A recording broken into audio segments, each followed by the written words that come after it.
Ada sebuah cerita dari dalam keraton Yogya. Cerita bagaimana warga Yogyakarta menerima agama Islam. Bermula dari lahirnya kerajaan Mataram Islam di Kota Gede hingga dibangunnya Masjid Keagungan Dalam Ngayogyakarta 200 tahun kemudian, menjadi bukti bahwa kerajaan ini menjadikan Allah Subhanahu wa Ta'ala sebagai Tuhan yang mereka sembah.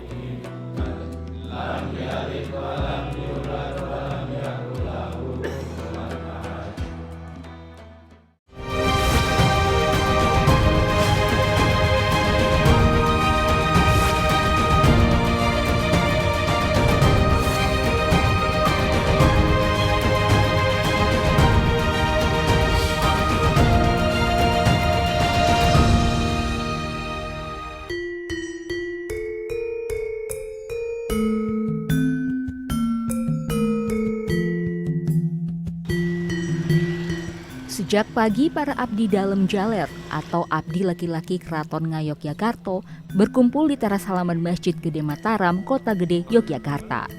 Para abdi ini menggunakan pakaian khas abdi dalam, yaitu peranaan atau peranakan. Di leher mereka tergantung sehelai kain yang disebut samir. Penggunaan samir menandakan para abdi dalam sedang menjalankan tugas dari Sri Sultan Agung Yogyakarta. Mereka pun berjalan beriringan sambil membawa persembahan seperti bunga dan makanan. Setiap tanggal 15 pada kalender Jawa di bulan Ruwah atau Sya'ban, para abdi dalam diperintahkan oleh Sri Sultan Agung untuk melakukan tradisi nyadran atau nyekar ke makam Raja Mataram Islam. Serambi Masjid Gede Mataram Kota Gede menjadi titik perhentian para abdi dalam sebelum menuju ke pemakaman. Disinilah Nuradi menjalankan tugasnya sebagai kaum atau rois, yaitu pembaca doa. Meskipun sesama abdi dalam, tugas pembacaan doa hanya bisa dilakukan oleh kaum. Nuradi harus menjalankan pendidikan selama kurang lebih 5 tahun sebelum bisa memimpin doa. Dan kita kan ada rutinitas untuk setiap jam buka makam.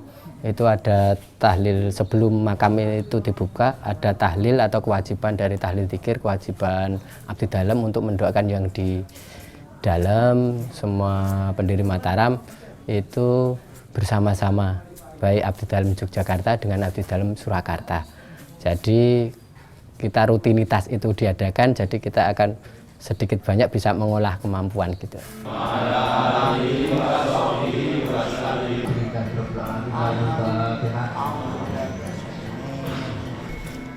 Setelah pemanjatan doa, Nuradi dan para abdi dalam lainnya melanjutkan tugas utama mereka, yaitu nyekar di komplek makam Raja Mataram Islam yang berada di samping Masjid Gede Mataram Kota Gede.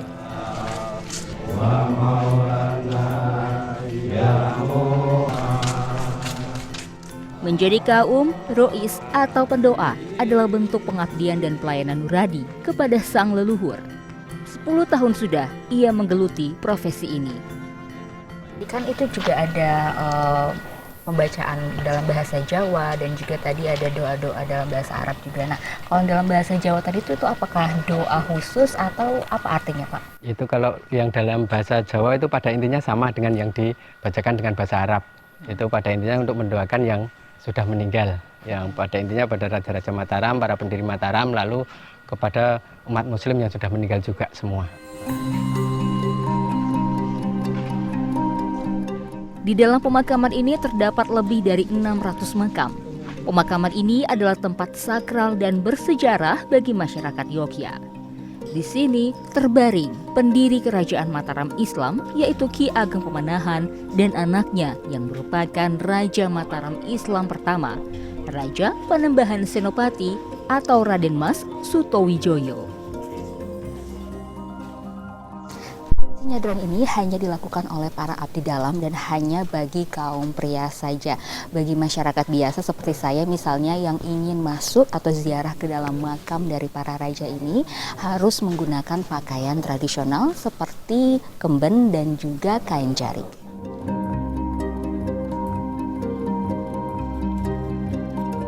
Mengenakan pakaian adat sudah menjadi kewajiban bagi para peziarah makam Raja Mataram. Ini adalah titah Sri Sultan untuk menghormati para leluhur. Karena itu, untuk para peziarah tersedia penyewaan baju tradisional Yogyakarta di tempat ini.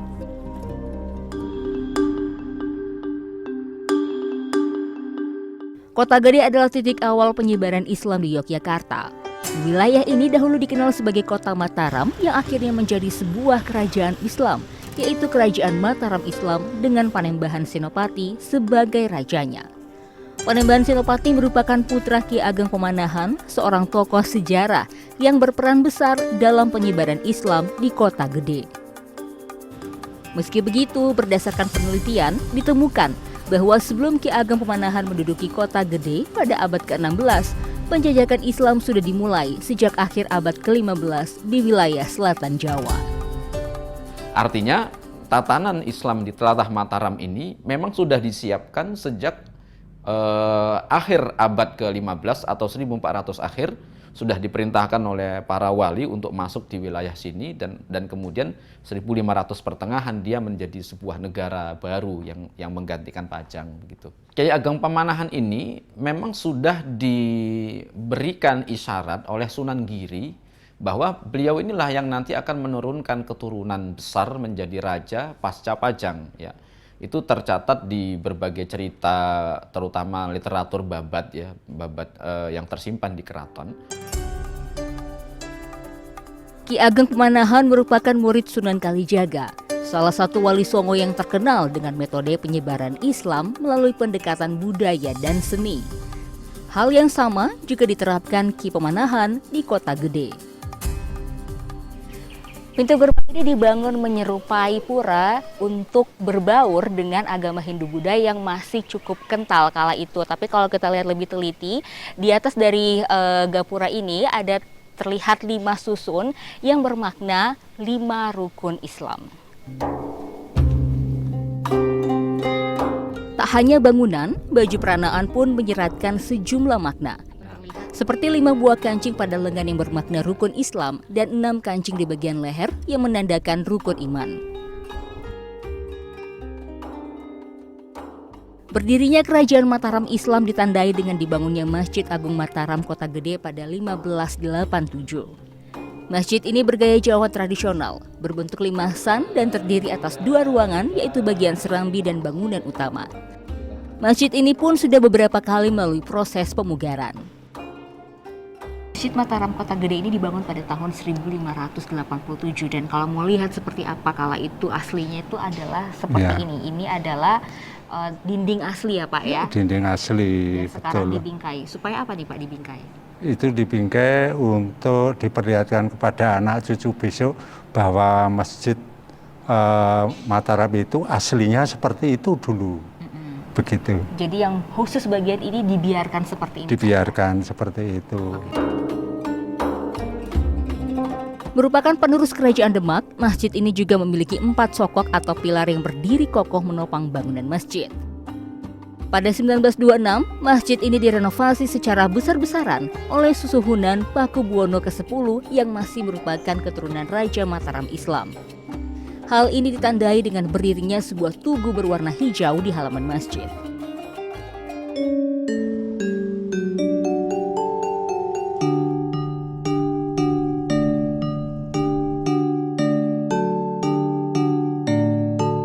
Sembilan generasi mengembangkan Islam di wilayah Mataram akhirnya melalui perjanjian Giyanti pada abad ke-18, lahirlah Keraton Ngayogyakarta.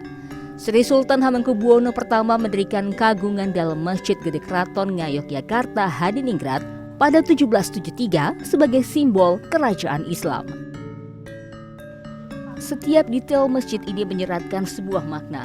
Bagian serambi dan ruangan inti masjid bahkan memiliki nuansa yang berbeda.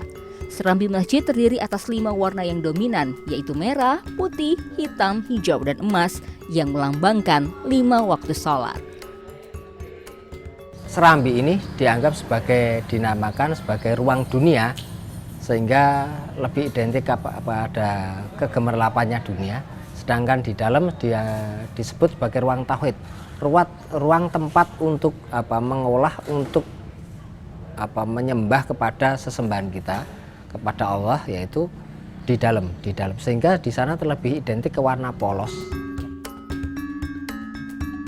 Meski ruang inti masjid terkesan lebih sederhana karena tidak memiliki warna dan corak yang ramai, ruang ini memberikan nuansa elegan dengan warna emas yang mencolok. Warna ini melambangkan warna kerajaan. Tak sekedar cat, pada beberapa furniture, warna emas ini berasal dari lapisan emas, salah satunya pada maksurah. Tempat sholat ini digunakan sejak kapan dan apakah masih digunakan sampai sekarang? Untuk ini namanya maksurah, tempat pengamanan sultan, sudah digunakan sejak Sri Sultan Hamengkubuwono pertama.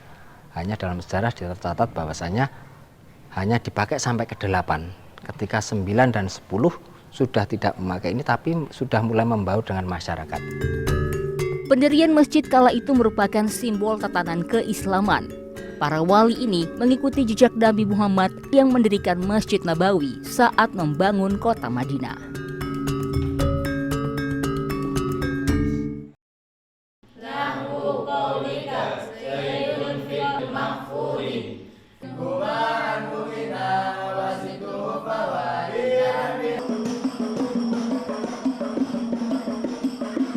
Tari Rodot itu adalah bagian dari tradisi budaya yang ada di Masjid Patok Negoro ini. Untuk yang muda, ini mereka dengan ada bentuk dari kegembiraan untuk mahabbah atau cinta pada Rasulullah.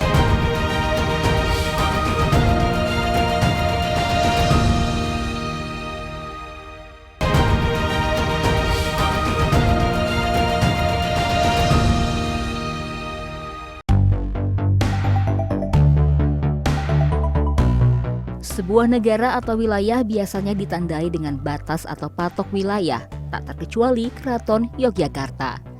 Keraton dikelilingi oleh 4 patok negara dengan masjid sebagai simbol patok tersebut. 4 masjid ini berdiri di 4 titik arah angin yang berbeda. Masjid An-Nur Melangi di sisi barat, Masjid Sultoni Pelosok Kuning di sisi utara, Masjid Ad-Darajat Babadan di sisi timur, dan Masjid Nurul Huda Dongkelan di sisi selatan.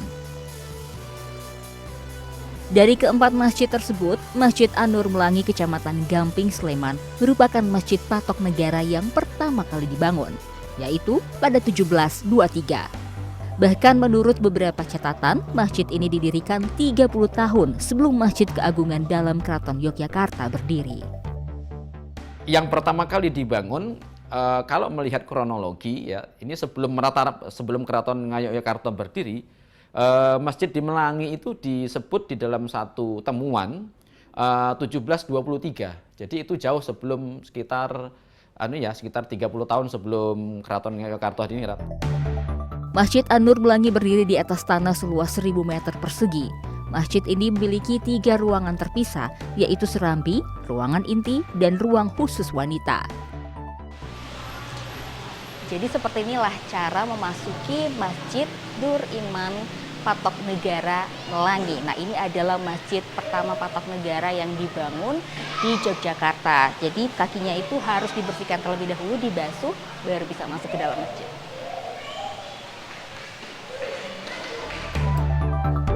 Saya disambut Ketua Takmir Masjid An-Nur Melangi yang mengajak saya untuk masuk ke dalam ruang inti. Masjid ini terlihat sederhana dengan warna putih dan coklat yang mendominasi. Salah satu peninggalan Kiai Nur Iman yang masih bertahan adalah mihrab yang masih digunakan untuk berkhutbah hingga kini. Pemberian nama Dusun Melangi ternyata juga memiliki arti tersendiri. Jadi artinya melangi itu tadi apa, Pak? Melangi itu mulangi. Mulangi itu mengajar. Jadi ketika Mbah Nur Iman itu sudah lenggah di sini, beliau mengajar masyarakat pada datang ke sini, kemudian diajar atau diulang. Beliau mulang, kemudian dikenal dengan desanya itu Melangi. Itu dari mulangi. Dari mulang ya. Kiai Nur Iman adalah tokoh yang berjasa dalam penyebaran Islam di Yogyakarta. Ia merupakan kakak Sri Sultan Hamengkubuwono pertama. Meskipun ia merupakan pewaris tahta, Kiai Nur Iman memilih untuk berdakwah dan mengajarkan Islam. Jasa Kiai Nur Iman dalam penyebaran Islam di Yogyakarta terus dikenang hingga kini. Dusun Melangi pun menjadi salah satu tempat wisata religi. Tak sedikit wisatawan yang sengaja datang untuk salat di Masjid An-Nur dan berziarah ke makam Kiai Nur Iman. Tepat di belakang masjid, jasad Kiai Nur Iman disemayamkan bersama kerabat dan keturunannya. Para peziarah biasanya akan memanjatkan doa di depan cungkup Kiai Nur Iman, sang wali yang berjasa menyebarkan Islam. Dalam rangka ziarah setiap Saban untuk tabarukan kepada para wali, termasuk Mbak Nur Iman itu kan terkenal sebagai seorang wali dan keturunan kerajaan. Sehingga kami berharap dengan ziarah ini kita dapat berkahnya, jadi orang yang soleh, terus hidupnya juga mulia dunia akhirat.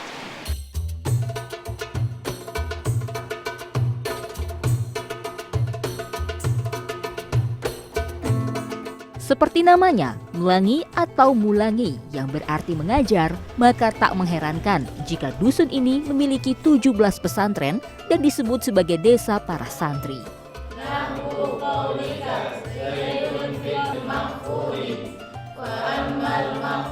Sejak zaman Kiai Nur Iman, dusun ini banyak melahirkan tokoh besar yang berpengaruh terhadap perkembangan Islam di Pulau Jawa, termasuk para pendiri Masjid Patok Negara lainnya.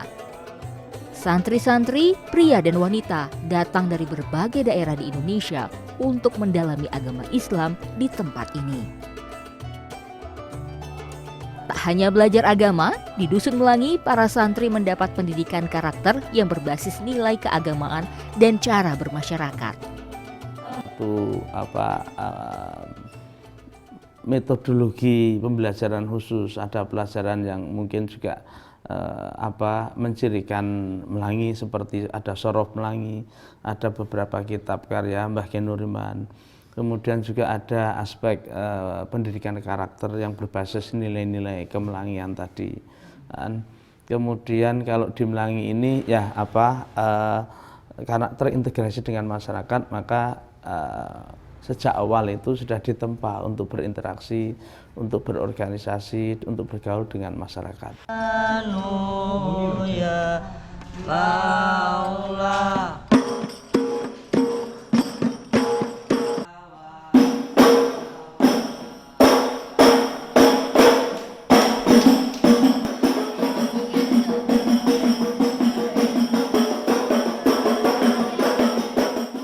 Berkah dari Kiai Nur Iman tak hanya berupa warisan ilmu agama, tetapi juga ilmu budaya.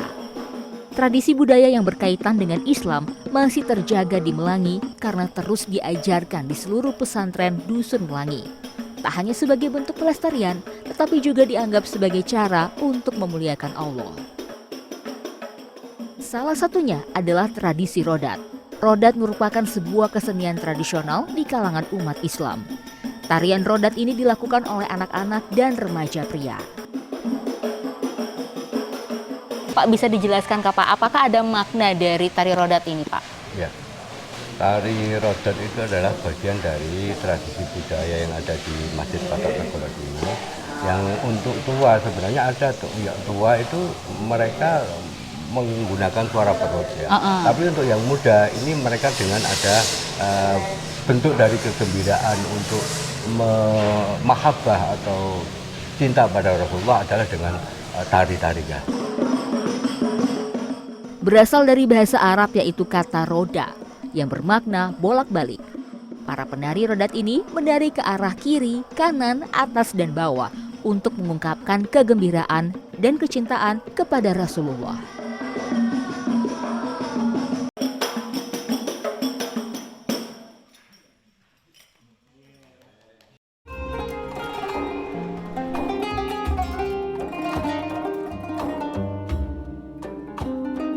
Mereka ini sangat dasar, bahkan awam, bahkan bisa dibilang nggak mengenal agama, nggak kenal Allah.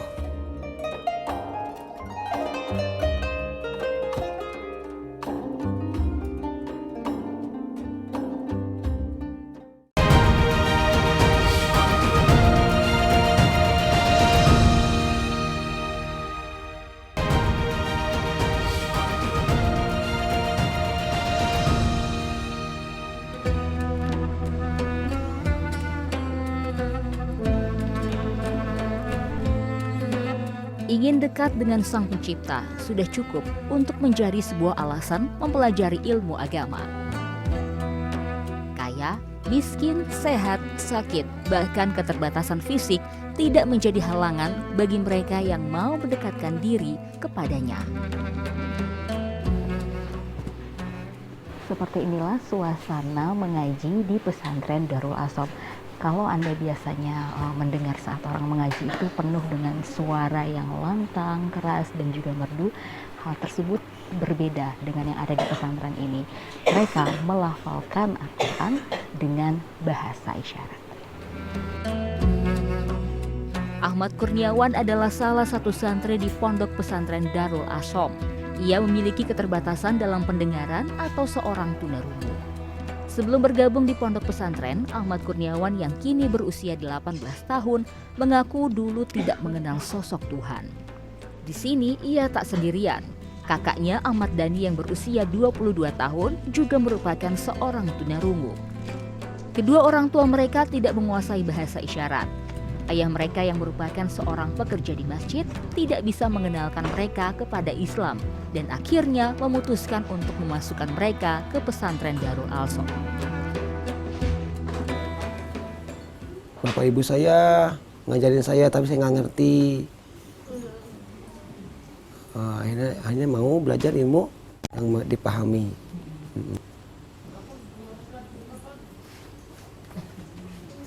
Nggak ngerti. Nggak diajarkan dengan isyarat. Al-Quran tulisannya nggak ngerti katanya gitu. Meski berada jauh dari orang tua mereka yang tinggal di Bali, Kurniawan dan Dhani yang sudah bergabung di pesantren ini selama 2 tahun merasa senang karena menemukan orang-orang yang bisa berkomunikasi dengan mereka. Kurniawan pun berharap kelak dirinya juga dapat mengajarkan Islam kepada para tunarungu lainnya.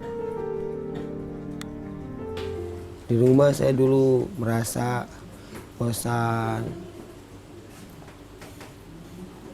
Ketika saya dari pondok, saya ternyata senang bisa belajar Al-Quran. Teman-teman saya, saya udah hafal berapa? 1 juz. Berapa juz? Semua berapa juz? Saya mau kalau udah lulus, saya mau jadi ustadz. Kenapa? Saya ingin mengajarkan anak-anak tuli. Pesantren Darul Asom khusus tunarungu baru berdiri pada 2019. Pendiri ponpes ini, Ustadz Abu Kafi, kala itu merasa berkewajiban untuk menyiarkan Islam kepada para tunarungu. Setelah 9 tahun saya bergelut dengan tunarungu, saya merasa semakin terasa keperluan agama untuk mereka. Dan semakin terasa mereka ini sangat dasar, bahkan awam, bahkan bisa dibilang nggak mengenal agama, nggak kenal Allah, nggak kenal Al-Quran apalagi.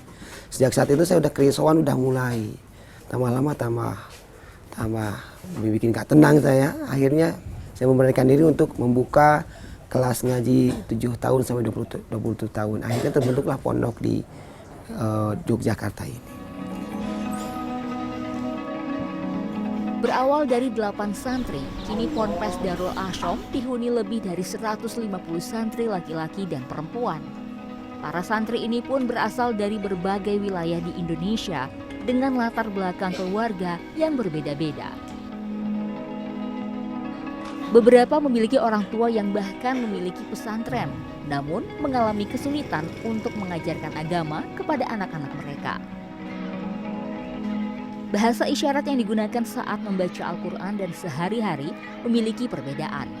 Abu Kafi pun mempelajari metode mengaji dengan bahasa isyarat di Mekah dan Madinah. Abu, bagaimana sebenarnya hukum dari bacaan Quran dengan menggunakan bahasa isyarat ini?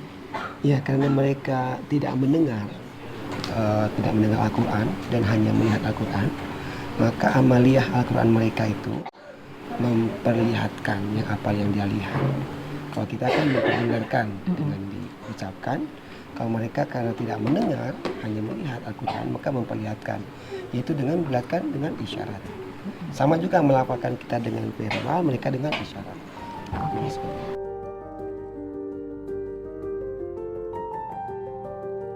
Masih dalam tahap pengembangan, Ponpes Darul Asom masih belum memiliki satu gedung yang terpusat khusus untuk para santri.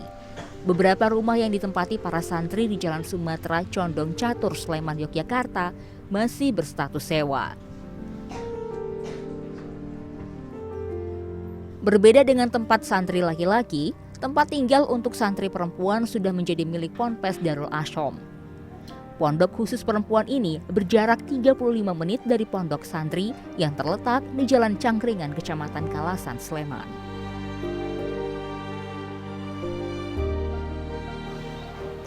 Berbeda dengan para santri yang dibantu oleh teman-temannya untuk menghafalkan Quran, para santriwati langsung menyetorkan hafalan Qurannya kepada para ustazah. Tadi juga saya sudah sempat belajar. Nah, ini artinya Assalamualaikum. Beberapa santriwati di sini sudah ada yang menggunakan cadar. Salah satunya Dinda yang sudah berada di pondok pesantren selama 4 tahun. Ia mengaku banyak mendapatkan pelajaran selama di Ponpes. Karena sunnah Nabi Muhammad, kalau kita ikut sunnah Nabi Muhammad, nanti Nabi Muhammad bantu untuk kita di akhirat. Banyak, pertama akhlak, fikih, akidah, hadis, banyak bahasa-bahasa katanya. Sama seperti santri lainnya, Dinda juga berkeinginan untuk kelak bisa membantu para tunarungu lainnya mengenal Islam lebih dalam. Hadirnya pondok pesantren Darul Asyom menjadi harapan baru bagi anak-anak tunarungu. Di pesantren ini mereka sadar bahwa mereka adalah manusia spesial yang diberkahi Allah Subhanahu wa Ta'ala. Mereka mengenal banyak cara untuk memuliakan Tuhan. Salah satunya dengan kemampuan bahasa isyarat yang mereka miliki.